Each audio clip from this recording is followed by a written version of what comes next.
सो hi everyone. हमारा chapter तो वही है, rise of nationalism in Europe, लेकिन उसके अंदर जो सब यूनिट है, यूनिट 3, वो आज का डिस्कशन है the making of nationalism in Europe. तो ये हमारा आज का टॉपिक है। यूरोप की बात करते हैं तो यूरोप जो है basically it was a not a set of countries but a collection of kingdoms, duchies and cantons.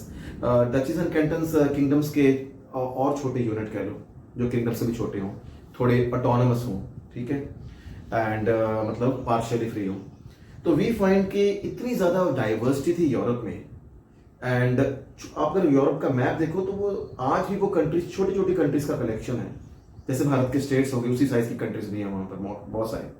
So we find कि यूरोप में किसी पर्टिकुलर किंगडम में इतने भांत भांत के लोग रहते थे, इतनी डाइवर्स पॉपुलेशन थी कि उनमें एक यूनिटी, एक कॉमन फीलिंग आना वो ऑलमोस्ट इम्पॉसिबल था, क्योंकि वो इतने तरह के लोग थे। एंड वी फाइंड ये सारी जो डाइवर्सिटी है उसी की वजह से वो एक साथ रह भी नहीं सकते थे, और उनमें वो इंस्टेबिलिटी बहुत ज्यादा थी। लगातार एक दूसरे से लड़ाइयाँ, एक दूसरे को डोमिनेट करने की कोशिश, तो ये बहुत चलता था यूरोप में। तो ये जो पैराग्राफ है पहला वाला यूनिट 3 का, इसमें बहुत सारे नेम्स यूज किए गए हैं, तो बच्चे कई बार कंफ्यूज हो जाते हैं कि नहीं ये बहुत ज्यादा है हमारे लिए याद रखना।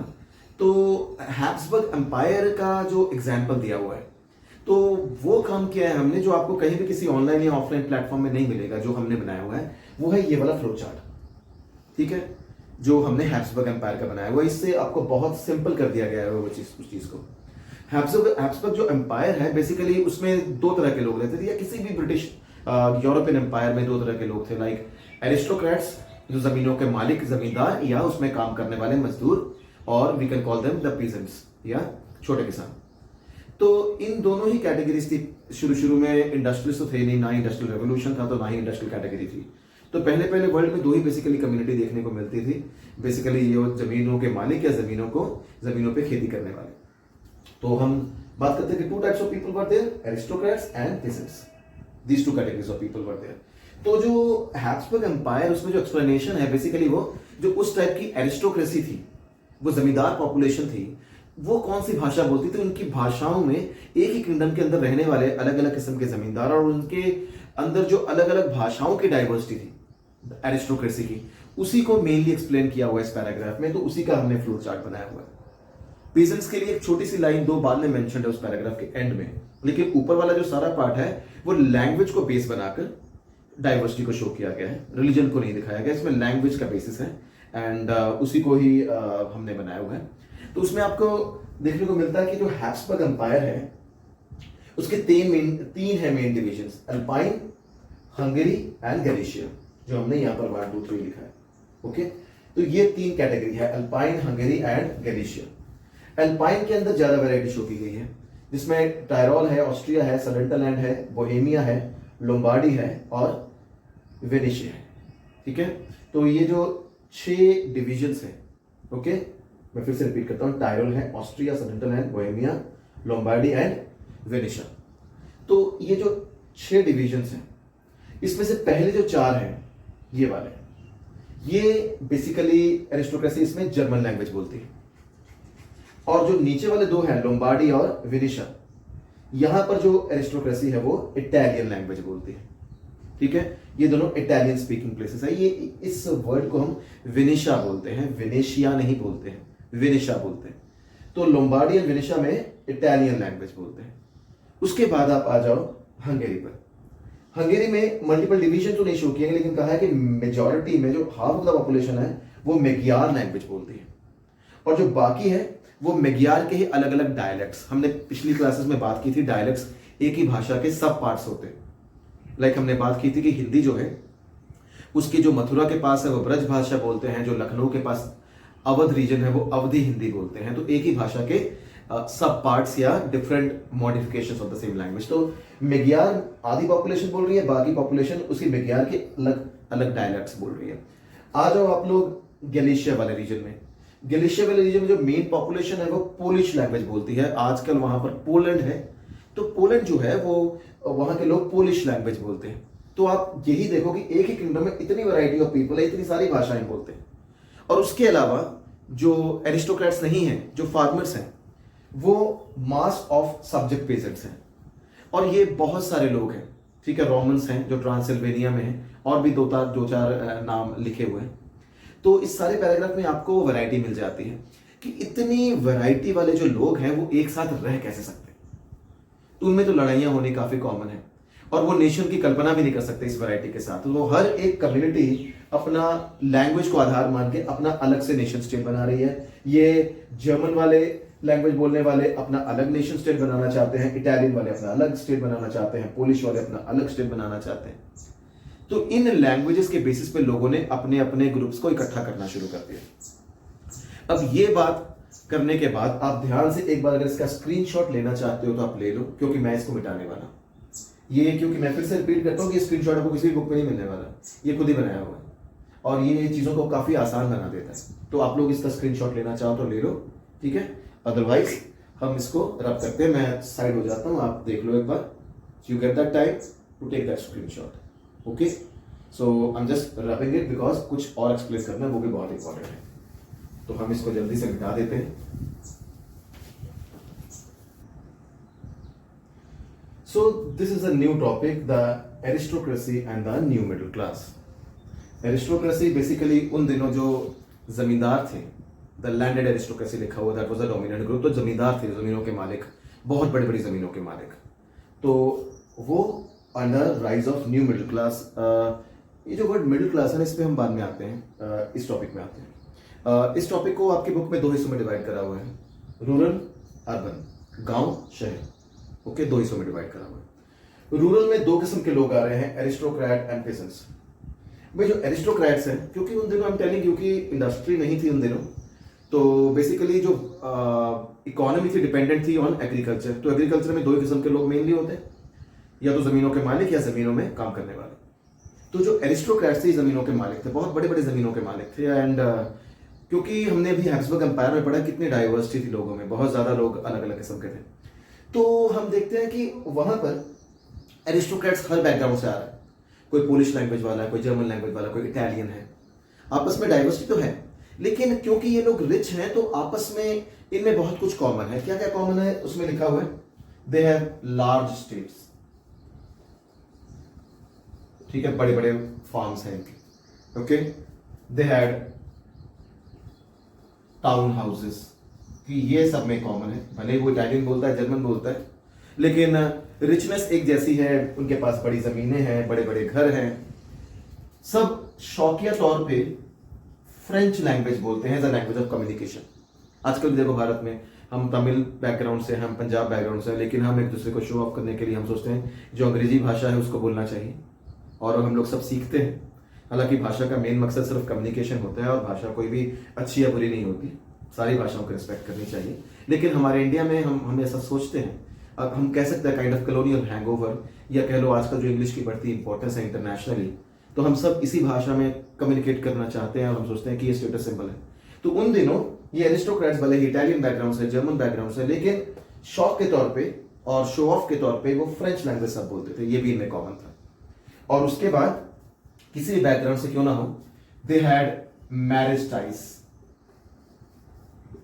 मतलब अपने बच्चों की एक दूसरे के घरों में शादी करते। वो जर्मन स्पीकिंग है, वो शादी कर रहा है इटालियन बैकग्राउंड से, कोई फर्क नहीं पड़ता, स्टेटस मेंटेन रखना है, बाकी चीजें फर्क नहीं पड़ता है। तो ये लार्ज एरिस्टोक्रेट्स में ये सब चीजें कॉमन थी, ओके।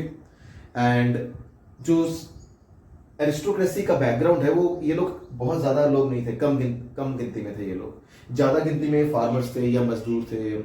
बेसिकली जो यूरोप था उसको अगर दो हिस्सों में डिवाइड करते हैं, तो जो वेस्टर्न साइड है उसमें हमें देखने को मिलता है कि जो लैंड होल्डिंग्स थी वो बहुत स्मॉल थी, छोटी छोटी खेतों के मालिक थे लोग, लेकिन मालिक खुद थे, खुद खेती करते थे। जो ईस्टर्न एंड सेंट्रल साइड है of the Europe, eastern and central में आप ले लो, आप अगर आप जर्मनी के उस तरफ ले लो और जर्मनी के दूसरी तरफ ले लो, जो जर्मनी के ईस्टर्न एंड सेंट्रल साइड है, यहां पर बहुत बड़े बड़े फार्म हाउसेस थे। इसका मतलब है बेसिकली एरिस्टोक्रेसी जमींदार इसी हिस्से में थे, और जमीनों के ये मालिक थे, और जमीनों को आगे खेती करने के लिए छोटे मजदूरों को या किसानों को दिया हुआ था। तो यहां पर इस किस्म के फ्यूडल सिस्टम प्रैक्टिस किया जाता था, लैंड लॉर्ड सिस्टम प्रैक्टिस किया जाता था, यहां पर लॉर्ड थे और साथ में जो खेतों में काम करने वाले सर्फ। तो ये इनका रूरल बैकग्राउंड है। शहरों की तरफ आ जाते हैं। लगभग 1760 के आसपास, 1760 के आसपास या the mid of the 18th century हम देखते हैं कि इंडस्ट्रियलाइजेशन आना शुरू हो गया, फैक्ट्रीज लगनी शुरू हो गई इंग्लैंड में, और 30 40 50 साल बाद बाकी यूरोप में भी आनी शुरू हो गई। यूरोप में बेसिकली जो इंडस्ट्रियलाइजेशन है ज्यादा स्प्रेड हुआ है 19th सेंचुरी में, मतलब 1800 समथिंग में। तो जो 1760 के बाद इंडस्ट्रियलाइजेशन इंग्लैंड में शुरू हुआ और बाद में जाकर यूरोप में स्प्रेड हुआ, इससे नए किस्म के लोग आ गए, फैक्ट्री के मालिक, फैक्ट्री में काम करने वाले प्रोफेशनल्स, या फिर मजदूर, द इंडस्ट्रियल वर्कर्स, या तो इंडस्ट्रियल्स एंड प्रोफेशनल्स या इंडस्ट्रियल वर्कर्स। ये ज्यादा गिनती में थे, ये डोमिनेंट ग्रुप हो गया, लेकिन ये इन्फ्लुएंशियल ग्रुप था। इंडस्ट्रियलिस्ट हो, प्रोफेशनल्स हो, तो इन सब के लिए एक नया टर्म कॉइन किया गया, मिडिल क्लास। पहले मिडिल क्लास टर्म यूज नहीं करते थे, या तो बंदे बहुत रिच कैटेगरी में डाले जाते थे या बहुत पुअर कैटेगरी में, रिच एंड पुअर था। एक तीसरी कैटेगरी वो थी मिडिल क्लास कैटेगरी, वो स्टार्ट की गई। ये वर्ड कॉइन किया गया भाई सब सोशियोलॉजिस्ट 200 साल पहले कि ये कैटेगरी है। इस कैटेगरी की खास बात ये है कि ये कैटेगरी पढ़ी लिखी भी बहुत है, ट्रेंड है, और साथ में इसके पास कमाई के लिए पैसे भी ठीक ठाक हैं। तो ये कैटेगरी है, ये एक मिडिल क्लास है, बीच में पड़ती है, ना ये प्रॉपर्टीज रिच क्लास की शो करती है, ना ही पुअर क्लास की शो करती है। तो ये यूरोप का अर्बन स्ट्रक्चर था। और खास बात इसमें ये है कि ये जो मिडिल क्लास कैटेगरी थी, इंडस्ट्रियलिस्ट, प्रोफेशनल्स एंड ऑल, यही वो कैटेगरी थी जिनमें ये सोच डेवलप होनी शुरू हो गई कि दुनिया को नेशंस में रहना चाहिए। और देख लो दुनिया भर में जहां भी रेवोल्यूशन आते हैं, बेसिकली वहां पर बहुत बड़ा हिस्सा मिडिल क्लास का होता है। हम भारत की बात करते हैं तो यहां पर भी आप देखो background of Mahatma Gandhi, background of Subhash Chandra Bose and all, you will find these are all middle class people.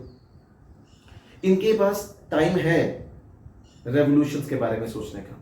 बहुत जो अमीर बंदा है वो दिन रात पैसे जोड़ने में या पैसे कमाने में लगा रहता है। बहुत गरीब बंदा भी दिन रात इसी में लगा रहता है कि कल पैसे कहां से कमाने और कल की रोटी कहां से खरीदनी है। मिडिल क्लास पीपल, मैंने कहा था, जो पढ़ाई बहुत की होती है इन लोगों ने और पैसे भी ठीक ठाक होते हैं, इनको ये चीजें नहीं सताती, इनके पास टाइम होता है और ये ऐसे जो टर्म्स हैं इक्वालिटी, फ्रीडम, इस पे टाइम लगाते हैं। तो इसी कैटेगरी में ये जो लिबरलिज्म, आजादी, नेशनहुड, इसके जो सीड्स हैं वो इसी कैटेगरी में पनपे हैं। तो हम इसी कैटेगरी की बात करने जा रहे हैं। So this is the category of the basically that struggle for nationhood. तो हम इससे बाद टॉपिक लेने जा रहे हैं, वो है liberal nationalism. So we start a new topic, liberal nationalism. Being liberal, the meaning of the word liberal is being free. Okay, so a kind of freedom and a kind of nation state. So this was being demanded. And what is liberalism? There are 5 meanings given in your book. In the first paragraph of that, 4 meanings are together, and there's one meaning that is after one paragraph. But we have clubbed all the 5 together. So we are not doing it separately. All 5 are here. So it starts first of all for the middle classes. As I told you, which are the middle classes just few minutes back. So these middle classes, for them, what was liberalism or what was freedom? It meant freedom of individual and equality before law. Freedom of individual. You will find the Western societies, they concentrate too much on individual. Like we in India, we concentrate a lot on family system. We find family as the smallest unit of existence. But in the Western world, instead of family, they focus more on individual. So that pattern was going on. So they wanted freedom of individual, and biggest thing they wanted was everybody should be equal before law. There should be no discrimination of any kind. Second, politically. Politically it meant concept of government by consent. मतलब लोगों की अपनी चुनी हुई सरकार, लोगों द्वारा चुनी हुई सरकार, लोगों की अपनी मर्जी की सरकार। Third, French revolution. French revolutionaries के लिए क्या मीनिंग थी इसकी? End of autocracy and clerical privileges.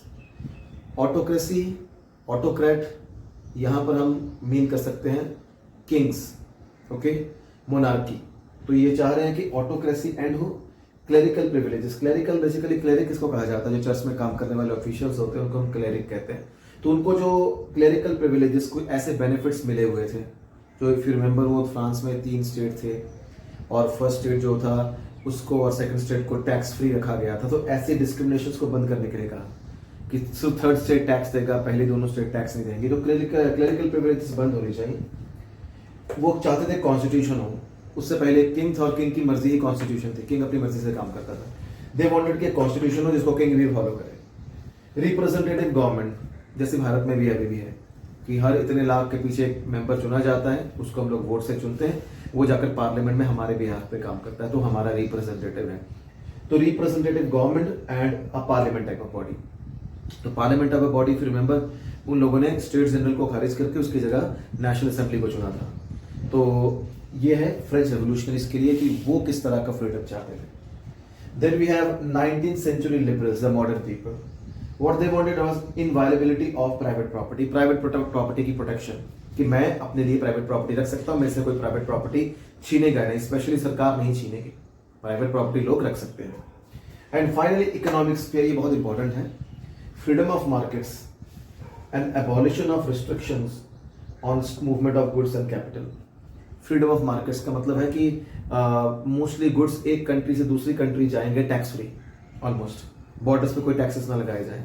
ये यूरोप की मजबूरी थी एक्चुअली। यूरोप की आबादी इतनी कम थी कि वो कोई भी सामान बनाए तो उनके अपने ही एरिया के लिए सफिशिएंट नहीं पड़ता था, मतलब सामान ज़्यादा होता था, सप्लाई ज़्यादा होती थी और डिमांड कम निकलती थी क्योंकि लोग कम थे। वो चाहते थे कि सामान यूरोप के किसी भी कोने में बने, उसको बेचने का मौका सारे यूरोप में मिले, लेकिन जगह जगह पे अलग अलग किंगडम्स ने उसके ऊपर टैक्सेस लगाए हुए थे। हम कस्टम ड्यूटी कहते हैं उनको, कि अगर बॉर्डर क्रॉस करना है तो टैक्स देकर फिर लेकर आओ। इससे सामान महंगा हो जाता था, तो जितना भी एडवांटेज है वो सारा खत्म हो जाता था। ये लोग चाहते थे कि इतनी अंडरस्टैंडिंग बन जाए इन कंट्रीज के बीच में कि अगर हम सामान एक जगह से दूसरी जगह लेकर जा रहे हैं तो कोई टैक्स ना लगे। वो टैक्स फ्री चाहते थे या मिनिमम टैक्सेस। तो इसके लिए दे वांटेड कि मार्केट्स फ्री हो और जो abolition of restrictions on movement of goods and capital. Goods तो प्रोडक्ट की बात होगी, कैपिटल का मतलब है कि अगर मैं चाहूं तो यूरोप के किसी भी कोने में जाकर पैसा इन्वेस्ट कर लूं, अगर मैं यूरोपियन हूं तो मेरे ऊपर कोई रिस्ट्रिक्शन ना हो कि आप यहाँ इन्वेस्ट नहीं कर सकते।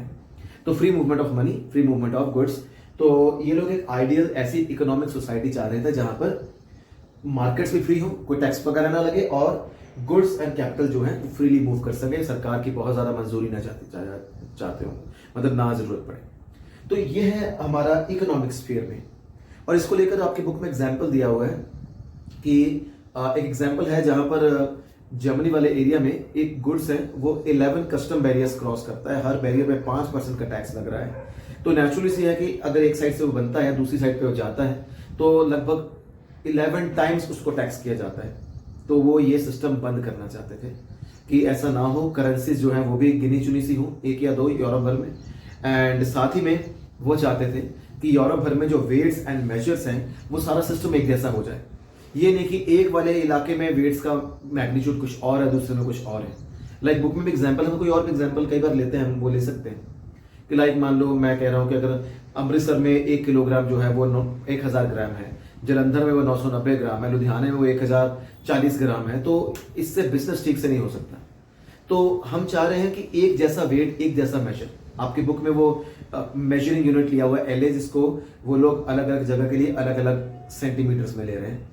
तो वो चाहते थे कि सारे यूरोप भर में एक जैसा ही हो। तो इन तमाम बातों से जो इकोनॉमिक स्फीयर में निकलती हैं, ये कहीं ना कहीं अगर आप ध्यान से देखो तो ग्लोबलाइजेशन की तरफ इशारा कर रही है। जैसी सोसाइटी हमारी आजकल है, जैसे यूरोप में वो लोग इमेजिन कर रहे थे, वैसे ही दुनिया भर में बन गई है, जहां पर हम प्रोडक्ट्स को भी मूव करते हैं, लोगों को भी मूव करते हैं, कैपिटल को भी मूव करते हैं। यही तो है ग्लोबलाइजेशन, जहां पर हम कहते हैं movement of 3 M's, main, material, money. तो दैट इज ग्लोबलाइजेशन। तो यूरोप ने इसको आगे बढ़ाते हुए यूरोप भर में एक बहुत बड़ा यूनियन बनाया, कस्टम यूनियन, जिसका नाम था ज़ोलवरेन। ठीक है, this was a custom union in Europe. Okay, and Europe खास करके कहेंगे तो यूरोप नहीं, स्टार्टेड बाय प्रशा। प्रशा मतलब जिसको तुम लोग प्रूसिया भी बोल देते हो, प्रशा है। प्रशा ने और जर्मनी ने मिलकर ये कस्टम यूनियन बनाया। आज तुम लोग प्रशा को ढूंढने चाहोगे वर्ल्ड मैप पे नहीं मिलेगा, बिकॉज वो जर्मनी के अंदर ही है। ठीक है, तो प्रशा और जर्मनी ने मिलकर ये ज़ोलवरेन बनाया, एक कस्टम यूनियन है और इसके नंबर ऑफ फंक्शंस थे। उस फंक्शंस में यू विल फाइंड, एक फंक्शन था कि करेंसीज को घटा दिया जाए, और दूसरा है घटाकर सिर्फ 2 रख दी जाए, और तीसरा है कि गुड्स जो है वो टैक्स फ्री मूव करें, removing the tariff barriers on the borders, ये किया जाए। देखना, इसको आगे बढ़ाते हुए अब यूरोप में है यूरोपियन यूनियन। वो इंग्लैंड को छोड़ के सारे यूरोप को कवर करता है और उसमें एक ही करेंसी है, दैट इज यूरो, और ऑलमोस्ट टैक्स फ्री घूमता है सारा सामान यूरोप भर में। लोग भी ऑलमोस्ट विदाउट वीजा घूमते हैं यूरोपियंस आपस में। तो वो ज़ोल्वेरिन को ही आगे बढ़ाकर यूरोपियन यूनियन का शेप दिया गया।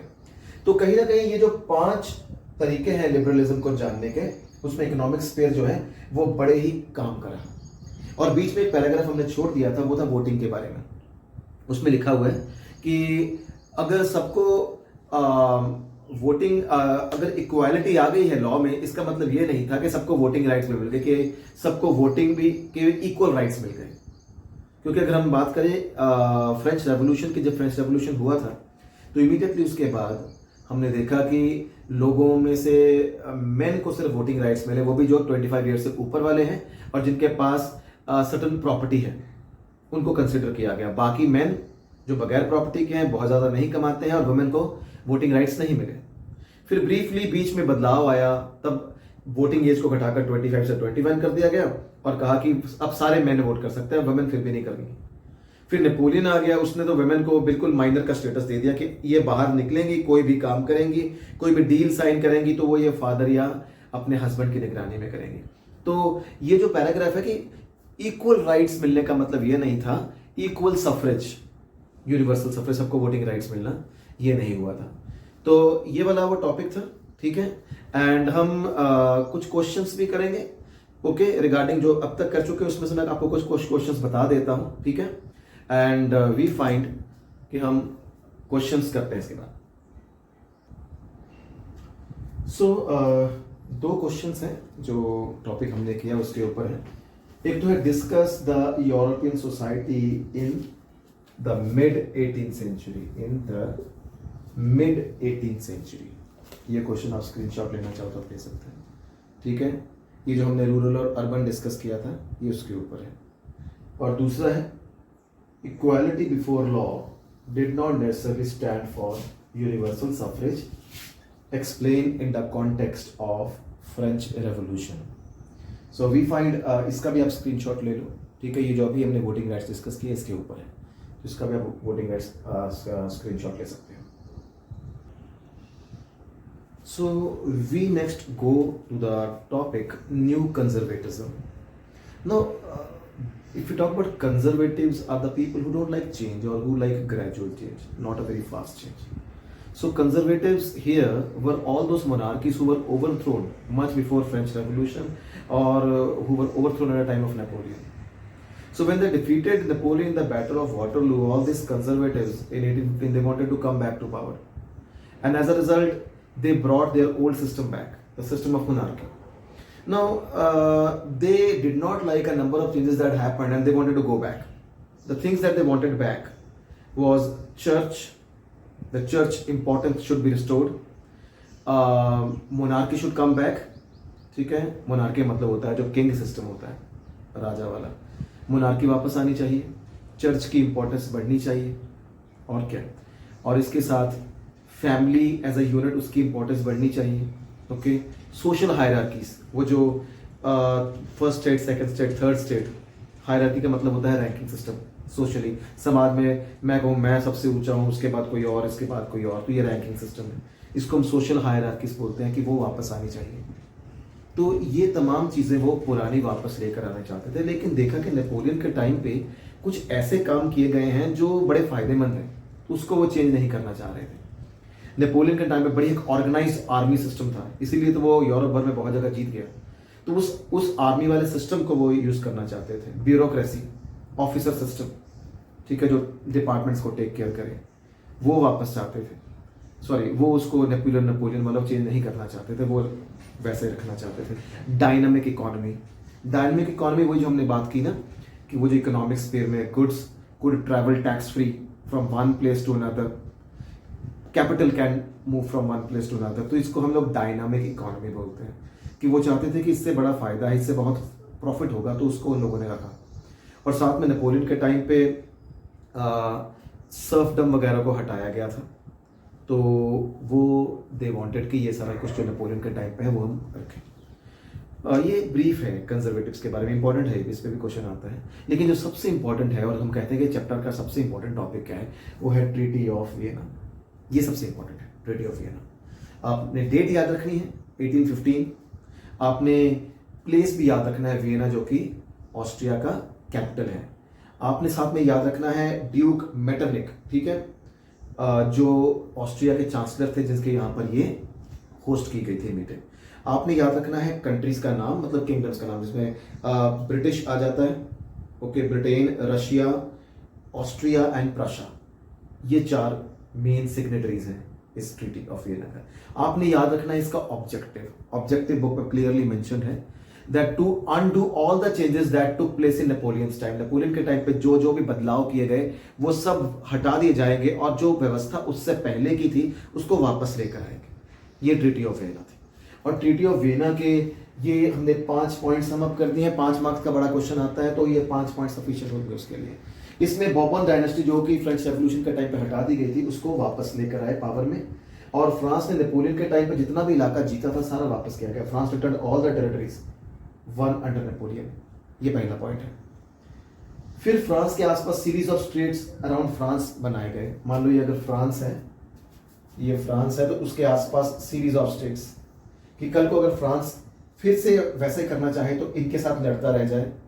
ये as a kind of shock absorbers all around France, कि अगर फ्रांस की इनके साथ लड़ाई हो उस वक्त तक बाकी बड़ी जो पावर्स हैं वो संभल जाए, वो रीग्रुप हो जाए और फ्रांस को रोक सके। तो ये आपका सेकंड पॉइंट है, series of states around France. Netherlands, इसीलिए सीरीज ऑफ स्टेट्स में नेदरलैंड्स को फ्रांस के नॉर्थ में और साउथ में जेनवा जो है ये इटली का हिस्सा, इसको पिडमंट के साथ ऐड कर दिया गया। ओके, ये साउथ में आ गया।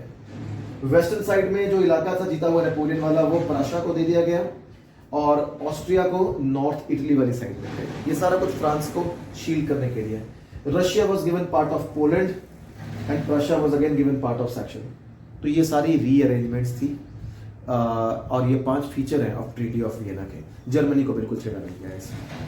तो जो रेजिम्स पावर में आई हैं उनके लोगों ने उसको पसंद नहीं किया। उनके जो 3 इंपॉर्टेंट पॉइंट्स हैं जिसके कारण उनको नहीं पसंद किया गया। First of all those conservative regimes were autocratic, ठीक है, they were very ruthless, okay, they were one man shows kind of things and they did not listen to people, they worked against people. Then all these regimes did not like criticism and dissent. कोई इनको किसी बात के लिए मना करे, इनको criticise किया जाए, ये बिल्कुल पसंद नहीं करते थे। वो कोई भी बंदा जो क्वेश्चन करता था कि ये सरकार जो बनी है ये अप्रूव्ड नहीं है, लेजिटिमेट नहीं है, उसको भी पनिश किया जाता था। And finally censorship laws use किए गए ताकि कोई भी आजादी की बात ना करे, आजादी की कोई भी चीज कहीं पर छपे नहीं। सेंसरशिप का मतलब होता है जो right to freedom of expression है उसके ऊपर कर्व लगाना, तो कहीं भी कोई आजादी की बात ना करे, ऐसी फ्रेंच रेवोल्यूशन के टाइम पे हुई थी ताकि हमारा रूल चलता रहे। ऐसे माहौल में जो लास्ट टॉपिक आता है इस यूनिट का, ओके, वो मज़ीनी के ऊपर है, ओके, और वो टॉपिक कहता है दैट उस वक्त अगर कोई आजादी की बात करता था उसका मतलब था वो पनिशमेंट का हकदार था, तो लोग छुप छुप के काम करते थे, बीइंग अंडरग्राउंड, हिडन वे में। तो ऐसे एक महान बंदे हैं जिसने इटली की आज़ादी के लिए बहुत काम किया है, उनको एक बनाने के लिए बहुत काम किया। उनका नाम था जोसेफ मज़ीनी, और बुक में लिखा है उनका जन्म हुआ है जेनोवा में जो कि इटली का हिस्सा है, और उन्होंने बहुत सारी सीक्रेट सोसाइटीज बनाई। पहले तो खुद कार्बोनरी नाम की सोसाइटी के मेंबर बने और उसके बाद खुद से बनाई है young Italy and young Europe. इनका काम क्या था कि यूरोप भर में जहां भी लोग हैं जो नेशन स्टेट बनाना चाहते हैं, लाइक माइंडेड पीपल हैं, उनको इकट्ठा किया जाए, उनको एक प्लेटफॉर्म दिया जाए जहां पर वो डिस्कस कर सकें, अपने ऐसे लोगों से मिल सकें, प्लान कर सकें कि इटली की आज़ादी के लिए क्या करना है, इटली को एक बनाने के लिए, यूनिफिकेशन के लिए क्या करना है। और मज़ीनी का ये खुद का ये मानना था कि भगवान खुद चाहते हैं कि इटली जो है नेशन फॉर्म में रहे, ना कि किंगडम फॉर्म में बटी हो, इधर उधर टुकड़ों में बटी हो। तो इसीलिए हम भगवान का कहा ही मान रहे हैं। और मज़ीनी ने इन कंजर्वेटिव रेजिम्स के नाक में दम कर दिया था, इतना तंग किया था कि जो ड्यूक मेटरनिक हैं, चांसलर ऑफ ऑस्ट्रिया, उनको ये खुद कहना पड़ा कि ये जो बंदा है मज़ीनी, ये हमारे सोशल ऑर्डर, ये जो हमारा कंजर्वेटिव सोशल ऑर्डर है, इसका सबसे बड़ा दुश्मन ये जोसेफ मज़ीनी है।